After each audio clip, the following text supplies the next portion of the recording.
Hey guys, so a little while back, I ran a community poll asking you guys what type of content you wanted to see, and surprisingly enough, a lot of you wanted to see a meta tier list slash comp tier list sort of video. And I just want to preface this video by saying this isn't really a comp tier list, it's more of a meta analysis, and that's a really important distinction to make. Now, there's a lot of great YouTube content creators out there who make tier lists about different comps, saying that this is the best comp, this is the worst comp, and these videos are usually produced within a day or two after the patch has been released. But personally speaking, and this is no flame, I just don't really like those videos very much because I think it takes at least a couple days for the meta to sort of settle down. People get hyped over one thing and then things get hotfixed, and then, those videos get outdated very quickly. So I really wanted to take a little bit of time, wait, 3, 4, 5 days for the meta to settle down before making this video. That way I can also take some analysis, take it from other incredible content creators, and, take their opinion to help either confirm or maybe even deny my own personal experiences as well. Now, I want to give a quick shout out to Bebe872, Garchompro, and Dish Soap, who without them in particular, I would not be able to create as accurate of analysis as the one that I believe I have created here. There are obviously a lot of great TFT YouTubers and content creators out there, but those three in particular I think are really great when it comes to initial impressions, when it comes to reading the meta.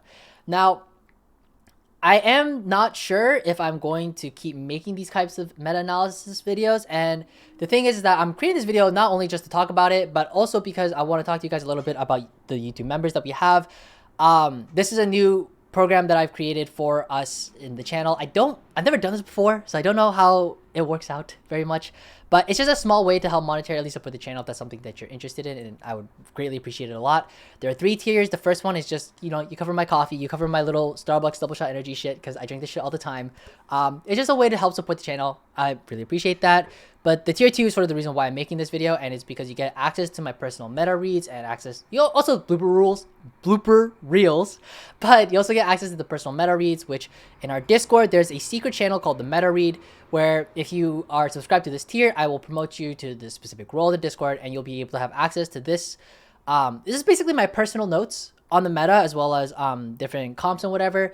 I have them for the last patch as well, but I mean, I wasn't sure about rolling this out just yet. So anyways, this exists as well. I update this in real time whenever I start playing the game, and this is just my own stuff. You can see when it's last edited. There's not much of an analysis in here. It's more just like comp tier lists and like personal notes. But if you want access to that as well, again, it's a way to help monetize it, help monetarily support the channel, but also just to help you guys out a little as well. Please let me know if there are any other perks you want to see. And of course, some of you might have noticed there is a $50 a month tier. Now, I know this is a crazy amount of money, but it's mostly a flex tier. But this exists for 2 reasons. One, some people just have exuberant amount of money, and I would like some of that. But also, if you enjoy the content a lot, it really helps me out. But as well, I do in the future want to do coaching. It's something that I've been wanting to do for a long time, but I don't want to do it until I'm challenger. But if you do support the channel at such a cost, right, I feel obligated to provide something, and I don't really know what. But at the very least, I do want to at least offer once a month one-on-one coaching. Now, I'm not confident to coach somebody into challenger. I don't know if I can get into challenger, but I'm very confident I can get somebody at least into masters. That I can at least guarantee, almost guarantee. Right? It depends on the player, but almost guarantee. Now, the way the coaching session works, there are 2-hour sessions. One is this is the way that I would coach in general. I've thought about this a lot, but it would be a 1-hour VOD review. You send over a VOD. We talk about it in real time. We'll go over the VOD and talk about the gameplay.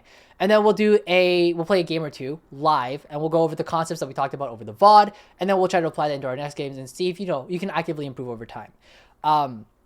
Again, this is a once a month thing, and if you are supporting the channel at this monetary value, you're crazy. I love you. Thank you so much. But again, I have no expectations for anybody to join the membership program. Again, I'm just testing it out, seeing if there are people there who really want to try it or not. And if you do, again, I really support it. I really love you for supporting me. I mean, obviously I support you becoming a member, but thank you for supporting me too. But anyways, I'm getting nervous talking about this. Money is always an iffy topic. So we're just going to keep going on the video, and we'll start talking about the meta-analysis. All right, cool. Thank you. I'm so glad I got through that. But anyways, let's quickly talk about the super meta comps, and then we'll talk about, how it's playing now, whatever. Infiniteam, as we know, really strong board. If you don't know how to play it, you just play 3 Infiniteam. You get to play up an extra half unit because you get to clone your units, right? This is usually your early game opener, your early game board, somewhat, and it's really strong, right? Usually you're playing flex 80, your Lucian can actually 80 item hold for a lot of items for your Ezreal eventually, or Samira, depending on whether or not you high roll or low roll or whatever. But in general, Infiniteam is a really, really strong board. There's not much that needs to be said. I mean, you look at the stats, it's actually insane. You got a 4.3 average with 5 Infiniteam, 4.34 with 3, and you have a 3.45 and a 70% top 4 rate with 7 Infiniteam. 21% win rate's really fucking high, by the way. So if you hit 7 Infiniteam, like, you're being chilling. You hit that crest, you hit that spat, it's really the way to go. 7 Infiniteam board usually looks something like this. You usually have your ultimate Ezreal holding everything. You usually have some sort of a flex for your Shen, like a Garen 2. Mordekaiser is the best Infiniteam spat holder at the moment. The reason why is because he just shreds like crazy, and a 2-star cloned Mordekaiser with 3 items is crazy fucking strong. It just obliterates like half the board, which is also great because in terms of comp identity, again, Infiniteam, we talked about this in the last episode, or in the last video rather, but Infiniteam is all about duplicate everything, and you just soften up the board, soften up the opponent's board as much as you can, and then Ultimate Ezreal just cleans the board, right? That is the whole idea behind Infiniteam. So Mordekaiser really fits very well with that. Obviously, Fiddlesticks is a great spat holder as well. Whatever 2-star legendary you hit, great item holder. As terms of not hitting the Infiniteam spat for your 5 Infiniteam board, you're usually playing around Samira. It's a little less high roll. This is, I don't know if you saw, but this is a very high roll board. You have a 2-star Ezreal, 2-star Mord. Now, for 5 Infiniteam, you're usually playing around the Samira as your primary carry. Ultimate Ezreal, Ezreal 1, usually not that great. If you have Ezreal 2, perfect. Ezreal 1, So until you hit the Ezreal 2, you want to item hold with Samira 2. And usually you'll end the game with Samira 2 holding the items. It's kind of, as you climb up the ranks, you won't really get the liberty to play Ezreal 2. It's you know, if you high roll it, you high roll it. If you don't, you don't. But this is usually the 5 Infiniteam board. Again, this is a flex. You can play whatever here. Fiddlesticks is great. Mordekaiser doesn't work too well in this scenario in particular because, I don't know if you saw, but this, we have Samira, and 7 Infiniteam board, we don't have Samira. And the reason why is because of Ace. You can only have one Ace at a time for obvious reasons. So this is why we don't have Mordekaiser here. Fiddlesticks is probably better in this scenario. Lastly, just talking about the augments as well. Anything that fits, again, with the comp identity and aligns with the identity of a board will do very well. So here we have like something like Woodland Charm. Very great. 3.72 average with a 63% top 4 rate. Great augment. Plays into the identity. You clone an extra unit, it does very, very well. Some of the best augments include, I think, this Pantheon augment, Chronic Hallucinations. This augment is just broken. If you can get Chronic Hallucinations with a Pantheon 2 at 2-1, your game is so free. It's unreal. You just play tempo. Infiniteam is all about playing tempo, playing that strong board. You have a strong early game, you have a strong mid game, and quite honestly, your end game is pretty strong too. They need to nerf this comp, but until they do, play it. It's pretty good. It's a very sustainable comp. A lot of other things too. Jewel Lotus is great as well. Again, plays into the comp identity, helps Ezreal clear the board. Really great as well. Recursion Matrix, this augment in general is just really strong. It's good in so many comps, and you'll see it later on, but it's so freaking strong. So you'll see this a lot. Recursion Matrix, great augment as well. Surprisingly enough, Exiles pops up a lot in here. I saw Exiles 1, Exiles 2. I think Exiles in general is just a strong augment. Doesn't really make sense why it works so well with Infiniteam. I think the idea is that you have so many clones and you get so many shields that it just works out. But correct me if I'm wrong, but I'm pretty sure you do lose some level of shield value because your Infiniteam units spawn next to each other, and then that causes the Exiles buff not to occur on that unit. I could be wrong, but regardless, the averages is really high. So I mean, hey, if you're playing Infiniteam, you're playing Exiles, let me know. Let's see how that works out. But I mean, the stats don't lie, you know. Moving on, we have the Mech Draven Hacker Reroll board. Now, Mech Draven, as you know, it was a problem during set 8. It was so bad during set 8. And now we have the Hacker Draven board, which this isn't, I wouldn't say it's S tier, but it's like low S tier, high A tier. It's a really strong board regardless. And it's only strong for 2 reasons. One, it's strong because you're abusing Hacker, which we will see a lot because it is a Hacker meta right now. But also because 2, people don't know how to position against Hacker. And I know I said 2 things, but there's a third one. But 3, if you're uncontested. Uncontested Draven is actually pretty easy to fall back on. And you stabilize pretty hard on 3-2, but that's not always going to be the case. Now, this comp also relies on you understanding how to properly manage your economy in terms of spiking on 3-2 and then spiking again on 4-1 or 4-2. Usually, if you're playing Draven reroll, especially at higher elo lobbies, you're usually hitting your Draven 3 by 4-1 or 4-2 at like the latest, assuming you're not contested. The reason why is because you'll usually, the way that it goes is on 3-2, you'll go level 6. You would have probably econed all the way up to this point, and assuming that you were loose streaking, you can win streak as well, but typically you'll lose streak with this. You'll lose streak early, generate a lot of economy, 3-2, send it. Basically not down to 0, but until you hit at least Draven 2, ideally Pike 2, ideally Shen 2, ideally LeBlanc 2, and then, you know, Jax, Wukong, whatever tiers, whatever, right? Ideally Wukong 2, Jax 2. Like, ideally everything's 2-star on your 3-2 roll down. Obviously, if your board is strong enough, you stop rolling, rebuild your economy, you slow roll for like a couple rounds, but then usually by the time it's 4-1 or 4-2, you would have enough copies of Draven that if you were to send down all your money, you probably will hit Draven 3 anyways, and then you'll be able to keep streaking, because the idea is you would have kept streaking all throughout stage 3 because you spent your money and most of the lobby did not. So you would have streaked all the way through stage 3 and keep that streak going with Draven 3 going. And then you just push levels, and then eventually you want to be hitting up until, let's see, a 5 mech board, which we can see here at the stats. You're able to go level 8, you get 5 mech in, it averages a 3.73, right? You might even be looking at the stats and being like, yo, Draven kind of sucks, it averages a 4.73, but if you actually hover over the stats for a second, the 3-star place rate is a 4.15, which is pretty good. You gotta look a little deeper into the stats. Now, 5 mech board obviously is something like this, and during your level 7, which can be a little awkward, you usually end up playing admin with the LeBlanc, so instead of 5 mech, you end up playing something like this. Typically, if the admin is good, if the admin sucks and doesn't help buff your Draven, flex whatever, doesn't matter. This could be, this last one, it's a flex. This could be Morgana, this could be Vi for brawlers, something, an armor shred, I don't know, it doesn't really matter. A little bonus, if you manage to hit a lot of pikes on the way to Draven 3, Pike 3 is a crazy strong unit. Great Morella holder. Does true damage, which is absolutely insane. I'll hover over his ability so you can see. But he does... Yeah, he does true... Sorry, I was reading that, I was like, does he actually do true damage? No, he does. He does true damage. Great Morella holder.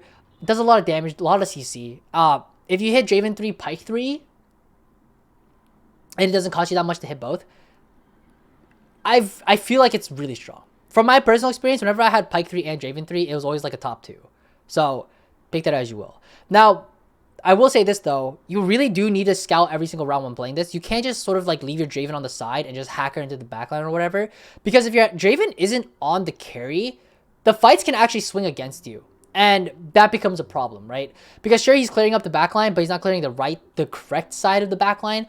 And then let's say the opponent is playing something like TF, which ramps up over time with like a GS and a Guinsoo.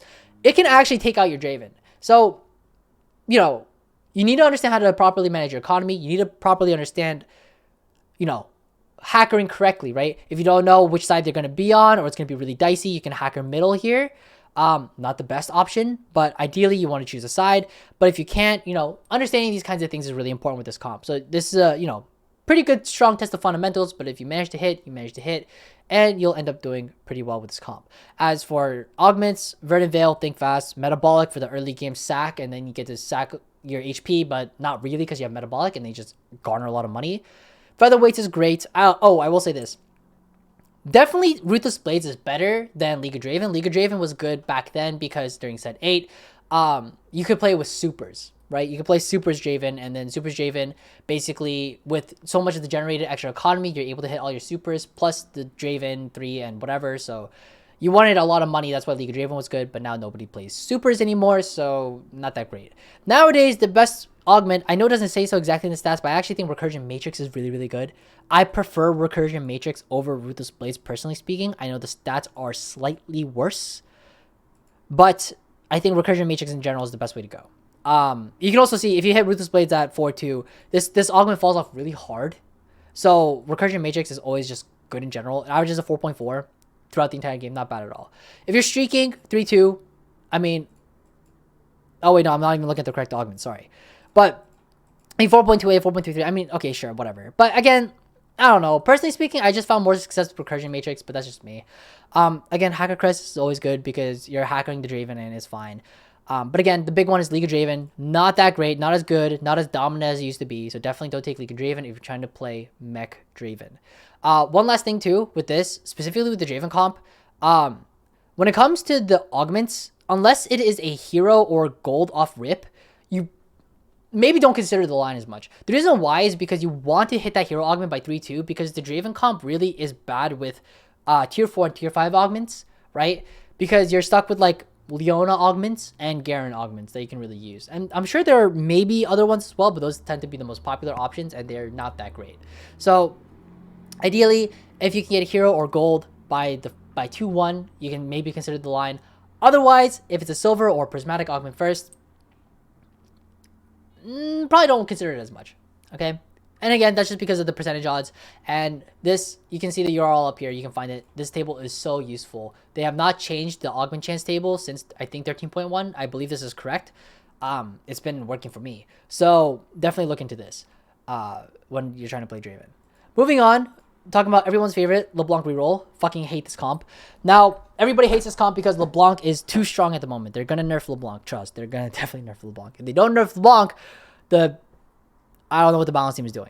Listen, 2-star LeBlanc, the reason why this is strong is because 2-star LeBlanc will basically net you a top 4. For whatever reason, this unit is just too strong. Okay? Typically, you're playing around a blue buff Archangels +1, usually JG. Don't build Gunblade because hacker units gain Omnivamp, correct? So you're usually playing around LeBlanc 3. You're playing around your 3 hackers. And quite honestly, there are 2 variants of this board. You have this first one here, which you're sort of just 3-starring whatever 3 costs you hit. So typically that's Shen 3. I mean, Shen 3 is kind of hard to hit because it's such a contested unit. But you have usually Shen 3. Riven 3 is an option for the defenders. You also have Sona 3 as an option for spell slingers. You could do, instead of Sona here, you could do something like Morgana here for 3-star Morgana, which is probably better. Just because spell slinger is 25 AP, but with Archangel scaling and whatever your admin is, you probably don't really care too much about that 25 AP. Plus, like, if your admin's good, you could even tech into 4 admin instead, which is something like this. Your admins better be fucking good though, because you're kind of playing 3 shitters here. You're playing 3 shitters here. You don't have to play the Riven here again. This could be a flex as well. This could be Morgana 3. This could be maybe Sona 3. I don't know. But like, quite honestly, you're playing 3 shitters. So unless your 4 admin is really worth it, I don't really know if this is the way to go. But again, LeBlanc is so strong at the moment that, like, quite honestly, 2-star LeBlanc, like I said before, nets you basically a top 4. 3-star LeBlanc basically nets you a top 2, if not a first. So that's the way to go. Now, the thing is about this comp, the one thing I will say is that, one, it's admin dependent. So if your admin is bad for LeBlanc, you can't run it. But also, it's so heavily contested. It's such a heavily contested comp that, like, quite honestly, most of the time, you end up playing 2-star LeBlanc instead. And then you just go level 8, and then you just try to kind of flex from there. Again, it's so heavily contested. I would say that, like, don't place your bets on hitting this, just because of how popular and how contested this comp is. So I don't actually recommend trying to play around Hacker LeBlanc unless you scout the lobby. Everybody, for whatever reason, is not playing LeBlanc, and you have like a free line into it. Like, otherwise, it can feel really bad when you're stuck on a 2-star LeBlanc for like the entire game. You can't figure a way out. In terms of the stats, now, if we look at the augments, this is interesting. We have Gadgeteen Crest, Gadgeteen Heart. What? Right? Because you're looking at this board, you're like, where's the Gadgeteen? There's no Gadgeteen in here. What are we talking about, right? But here, Gadgeteen Crest, Gadgeteen Heart, they see me rolling, Gadgeteen Crown, Temper Tantrum. What? And by the way, this is not like this isn't just sorted by whatever. This is sorted by the top 4 odds, right? So you might be wondering, well, if I have a LeBlanc and shit on my board, why is Gadgeteen Crest performing so well? Well, let me tell you. This is sort of the first niche line that sort of developed throughout the current meta, and that is right here, 5 Gadgeteen. Now, gnar reroll, surprisingly enough, has come into the meta. Because 5 Gadgeteen is so strong that if you manage to hit this at 3-2, you're basically free winning the game. Now, let me just preface by saying this. 5 Gadgeteen, you might be thinking, oh, you need a Nudu, right? Now, yes. But the thing is that you can actually, if you hit the Gadgeteen Heart, Gadgeteen Crest, you can play into gnar reroll. And basically, it's really easy to hit 5 Gadgeteen. Super easy. You need Lulu, Poppy, Annie. 2 costs, 1 costs at level 6. Plus, Shen is a great Gadgeteen Crest holder because Gadgeteen gives damage reduction. So you imagine you have this gnar who goes into the backline, gets 30%? 30% damage reduction by holding 3 items. What? And then on top of that, Imagine you hit the Shen augment, the Shen support augment, which gives you, by the way, if you don't remember, 8% damage reduction, tripled if you cast your ability. Sorry, I stuttered a lot. So what does that mean? Holy fuck. If you look into the stats of Recursion Matrix and 5 Gadgeteen, what is that? What is that? What? 75% top 4 rate, averaging a third and a 31% win rate. This is Diamond Plus, Masters Plus. 2.93? 78%, 31.5. What? This is so fucking strong. So if you manage to hit Gadgeteen Crest 2132, I would say fucking take that shit. Take that shit. And quite honestly, if you're uncontested, holy fuck, it is unreal. These statistics are fucking unreal. And on top of that, you know, even if you don't hit the crest, if you're win streaking with Gadgeteen and like Gadgeteen with gnar or whatever, instead of trying to reroll on 7, you could push level 8 instead. And then, I mean, it's kind of a weird condition because like, I don't actually know how strong this board is when you don't have the Nunu in here, right? And then you're kind of stuck with this awkward board of like, you have like a Poppy on your board at level 7 with like a flex unit here maybe.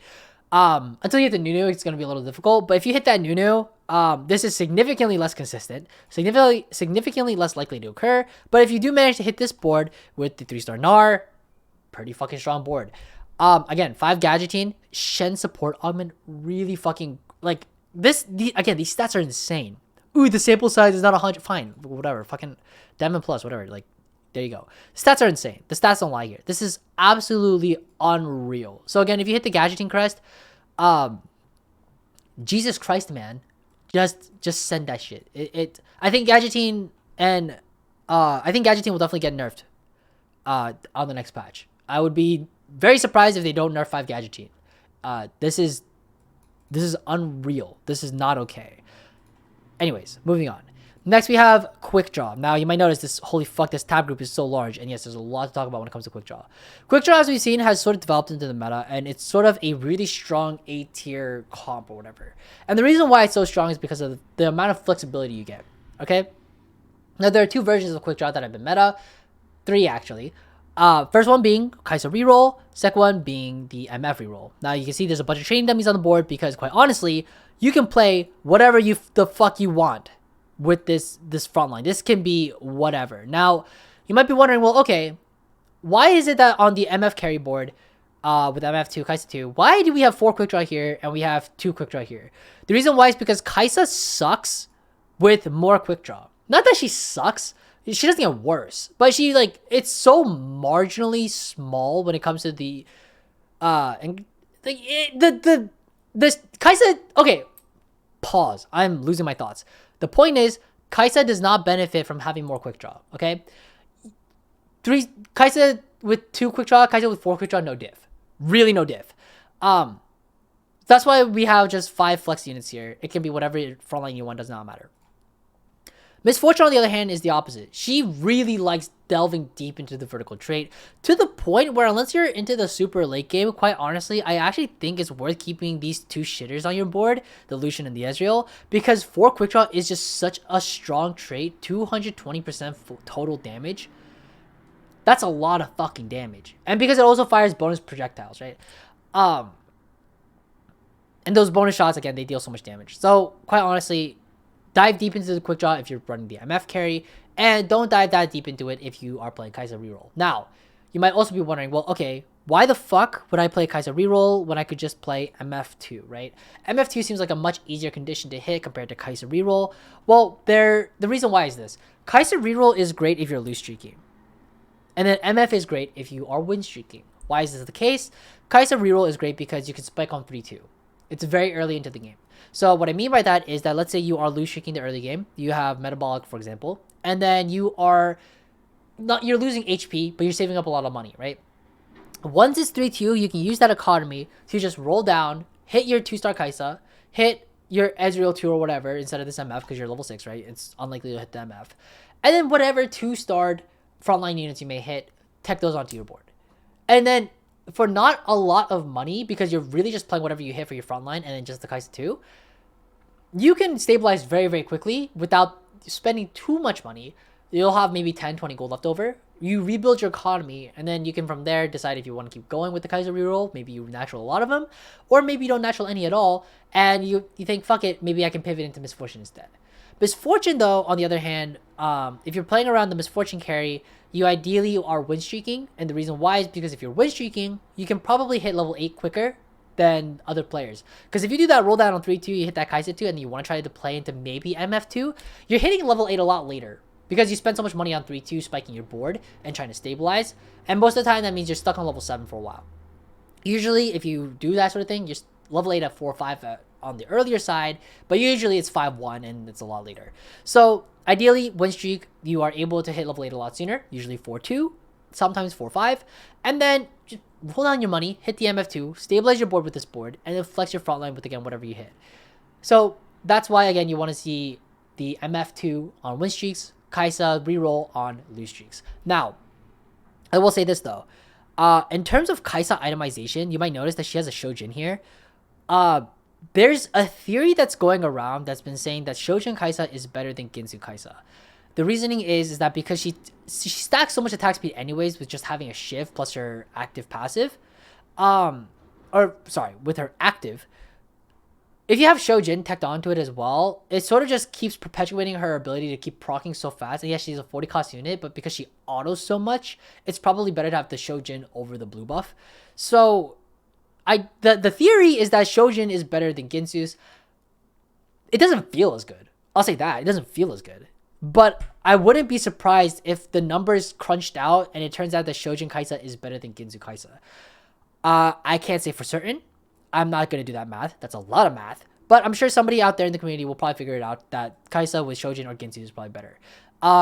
Again, Shiv Archangels is probably the best way to go. MF itemization is really obvious. It's just Archangel Shojin. Again, they share the same items. So if you're playing around this Kaisa unit line, again, you might notice you want a lot of tiers because Shiv, Archangels, and then potentially Shojin, right? You find yourself with a lot of tiers. This actually is a board that you could try running, right? It used to be that you have a lot of tiers, you would just slam blue buff and play whatever, like a Vex reroll board. But because Vex is in the gutter right now, quite honestly, you could probably play around Kaisa Misfortune if you end up with a lot of tiers, which is great. And just to give you some examples for the front lines you can hit with this board, you can do like a mech front line here. This is with the Kaisa reroll board with some sort of a Garen 2, Echo, Morg 3. Just this is a flex 3-star. It doesn't really matter. You could do like a 4 Ox Force with the Echo here. You could do for like MF. The MF board, you could do 4 quickdraw. You have the mech frontline with the fiddlesticks here. You could do, again, like 2. You could do like Alistar, fiddlesticks, Aatrox, whatever the fuck. It doesn't matter. These are like, there's so many possibilities. You have chronic hallucinations because you're win streaking. You can play something like this. Ox Force with Echo and Pantheon on your frontline. That's fine too. Like, there's so many possibilities with this. You can do whatever. Now, the final quickdraw that we'll talk about quick is Lucian reroll. You'll see this a lot as well. I don't know how I feel about this comp. It's strong, for sure, if you hit. But maybe it's because I'm a little biased. I hate one-cost reroll boards. I hate them because usually you're playing them because it's 2-1 hero augments. So usually with the Lucian board, for example, you want dynamic defense or you want Kingslayer. Whichever one you hit, the Silas carry augment or the Blitz carry augment, that's going to be your main tank. Renegades, good admin for your Lucian, sure. Theoretically makes sense. Problem is, 2-1 hero augments usually means you're being heavily contested, and a lot of people like Lucian reroll. So, you know, it can be difficult to hit this, plus this, plus this. Ideally, you want these all 3-starred. Usually, only 2 of them are going to be 3-starred. And then usually, it ends up being Silas plus Blitzcrank, and then you're stuck with Illusion 2. Because everybody's contesting Illusion out of their minds. Now, this board, as you hit whatever things you hit, usually hit 2 out of 3, and then you just build up into 4 quickdraw. It's a very simple board. Some of the good augments for this one, Axiom Arc, Thrill the Hunt. I don't know if you saw this clip of K3 Soju, but he hits like Axiom Arc Lucian. And as you can see, he actually hits everything. This is like the perfect Lucian board. He has the Silas 3, the Blitz 3, the Lucian 3. And he has Axiom Arc, Featherweights. His augments are great. But look at this thing just go. Look at it go. Is Make It Rain really better than just go in combat? Look at this thing. Lucian is a fucking beast. It is permacasting the... Like, that is so dumb, man. That is so dumb. So, anyways, that is a fun board, though. So if you manage to hit, you manage to hit, great. But again, it's a really difficult line. So I don't know if I would recommend it. Now, you might be wondering, okay, so if we are playing this quick draw board, right? Why? Besides having fun, why? It's a hacker meta. Everyone's playing hacker right now. Why the fuck would we play this shit? Well, let me tell you. I actually learned this from Garchompro, and he has this whole video here, like how to always beat hacker in set 8.5. I will link this video in the description because I think it's a very good watch. Gotta like the video. But it's a really good watch because he really kind of delves into the mechanics behind hacker and like how it works. But just to give you a general idea, I'm gonna give you my like quick like watered down version of his video. Again, I highly recommend watch his video. He explains it way better than I can. But the general theory is this: you want your carry, your range carry, to be in this third row hex. Either this side or this side, doesn't matter, but preferably on the left side. And then you clump your units like this. And ideally, these are melee frontline units, but they can be range, whatever, doesn't matter. You could do something like this as well. But the theory is this: you need 2 melee in these 2 back row hex. And what ends up happening is that hacker, again, invulnerable for 2 seconds, right? It sucks. It's a shitty trait. Everybody hates it. But when you clump like this, hacker will go all the way down here and usually around this back row hex area.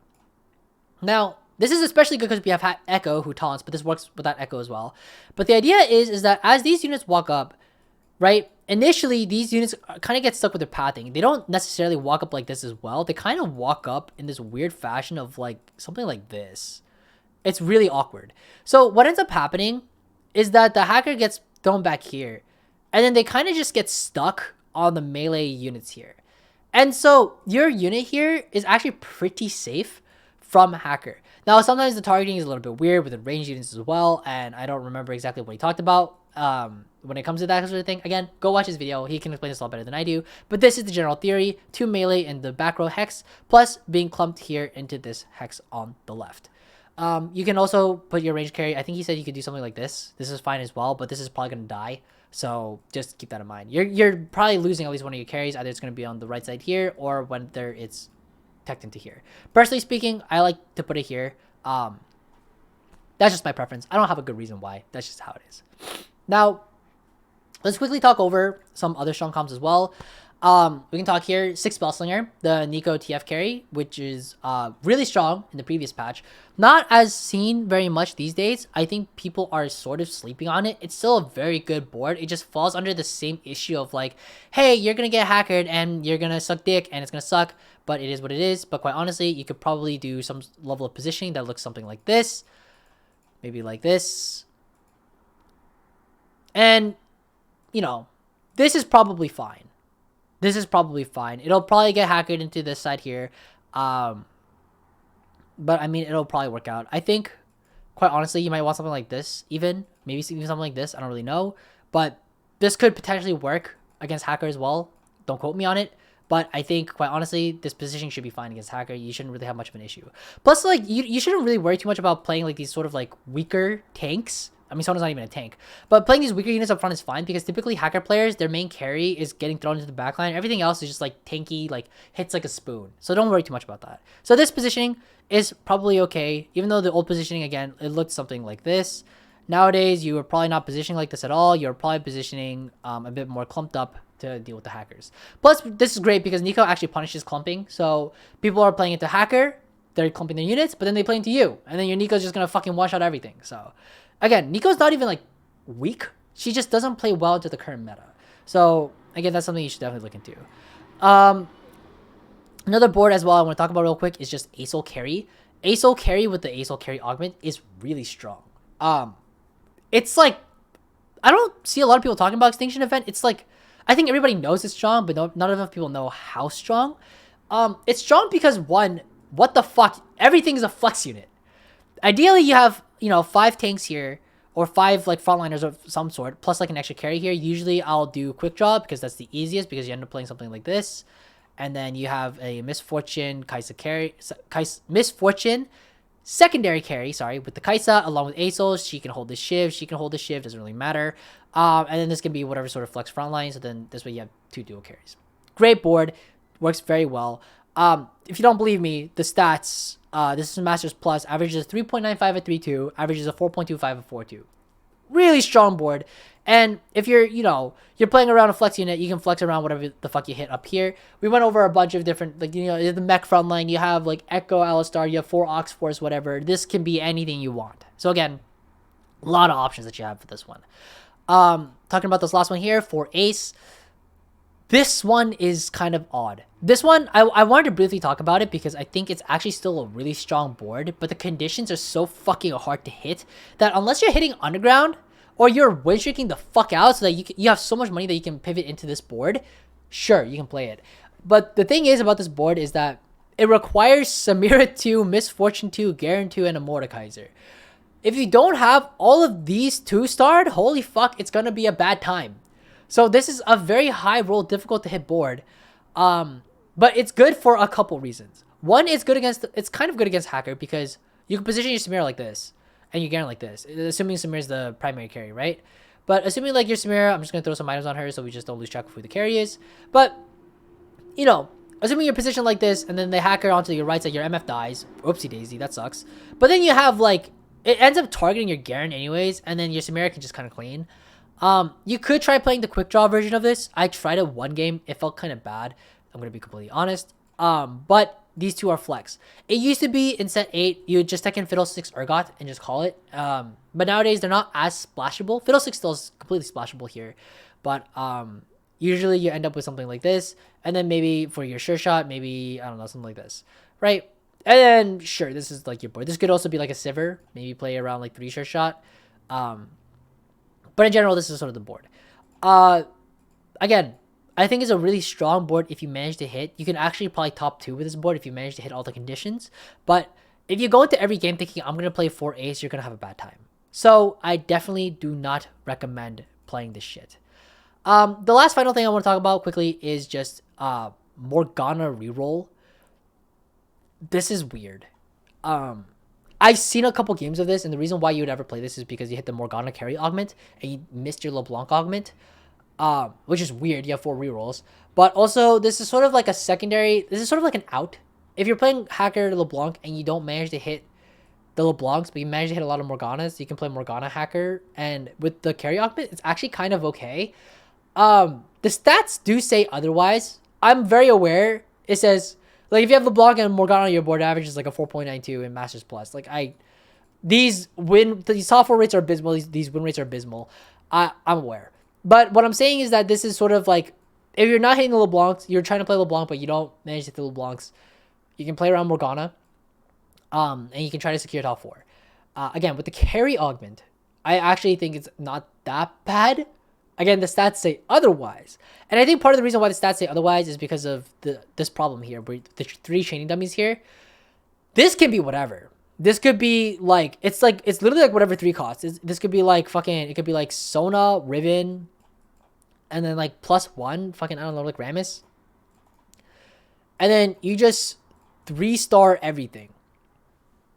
That's your board. And like, quite honestly, it's not that bad. I mean, if you have 3-star of all of these, like, you're gonna win. But this isn't gonna happen usually. So Morgana reroll, I think it's a line people should still be like privy of, but it's not a bad line by any means. I just think it's sort of like a very conditional niche. Don't expect to force this. It's hard to hit. It's like if you have a Morgana 2 and you have like a Archangels and like you just happen to find the Morgana carry augment at 3/2. Weird conditions to hit, but I mean, it kind of works out. And if you decide to commit to it pretty early, knowing that you have the Morgana carry augment, this can actually be a pretty viable line. I don't have a lot of footage of me playing it. I played it once, and it actually felt pretty good. I think I secured like a top 2 with it.